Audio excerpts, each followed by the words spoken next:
যে ডিবেট হচ্ছে একটা মোস্ট এফেক্টিভ একটা মাধ্যম, এবং বিশেষ করে তরুণ প্রজন্মের মধ্যে, ছাত্রদের মধ্যে এই কালচারটাকে জাগ্রত করা উচিত। এবং আমাদের দেশে গণতন্ত্রের সংকটের একটা বড় কারণ হচ্ছে যে আমরা এই বাস্তব বিতর্কগুলিকে আমরা করতে জানি না। ফলে ডিবেটিং সোসাইটির এই ধরনের বিতর্কগুলিকে একটা কালচারাল মুভমেন্টে ট্রান্সফর্ম করা, এবং এই কালচারাল ট্রান্সফরমেশনটাকে যত আমরা তরুণদের মধ্যে নিতে পারবো ডিবেট কালচার, তত বুঝি কিন্তু আমাদের প্রত্যেকের থট প্রসেসের ক্রিটিক্যাল ফ্যাকাল্টিটা কিন্তু তখন আরো স্ট্রং হবে। প্রত্যেকটা ইন্ডিপেন্ডেন্ট সচেতন নাগরিকের থট প্রসেসের ক্রিটিক্যাল ফ্যাকাল্টিকে যদি শার্প না করা যায়, বিশেষ করে যারা বিভিন্ন ক্ষেত্রে নেতৃত্বে যাবেন, এবং সেই ক্রিটিক্যাল মাইন্ডকে কতটা সফিস্টিকেটেড ফর্মে ডেমোক্রেটিক প্রসেসের কম্পোনেন্টে ট্রান্সফর্ম করা যাবে, এটাই হলো কিন্তু শেখার কাজ।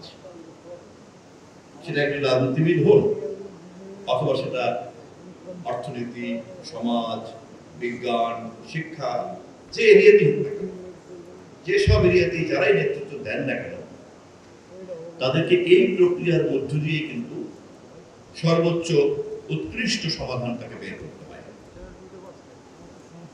এবং সে কারণেই দেখা গেছে এমনকি রেজিমেন্টেড সোসাইটিতেও কিন্তু এখন তারা কম্পিটিশনকে, একটা কালচারকে নারিশ করে।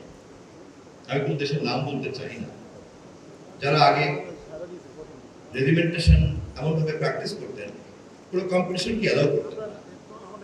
এখন রেজিমেন্টেড সিস্টেমও কিন্তু তার নিয়ন্ত্রণের মধ্যে সে একটা কম্পিটিশনের কালচারটা রাখেন।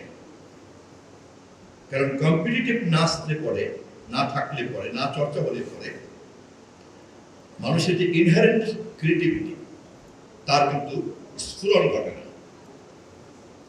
আমি কথাটা বলছি এই কারণে যে ডিবেট হচ্ছে একটা মোস্ট এফেক্টিভ একটা মাধ্যম, এবং বিশেষ করে তরুণ প্রজন্মের মধ্যে, ছাত্রদের মধ্যে এই কালচারটাকে জাগ্রত করা উচিত। আমরা আমাদের মন্ত্রণালয়ের পক্ষ থেকে আবার নতুন করে বিভিন্ন ধরনের আয়োজনের চেষ্টা করছি, উদ্যোগ নিয়েছি, পরিচ্ছন্নভাবে যাতে নতুন কুড়িদের মধ্যে সকল ধরনের প্রতিযোগিতার স্ফুরণ ঘটানো যায়, একটা সাজানো এবং গোছানো খোলামেলা একটা প্রতিযোগিতার মধ্য দিয়ে কিভাবে টানা যায়, এবং তার মধ্যে এটাকে আমরা একটা কম্পোনেন্টে নেওয়ার চেষ্টা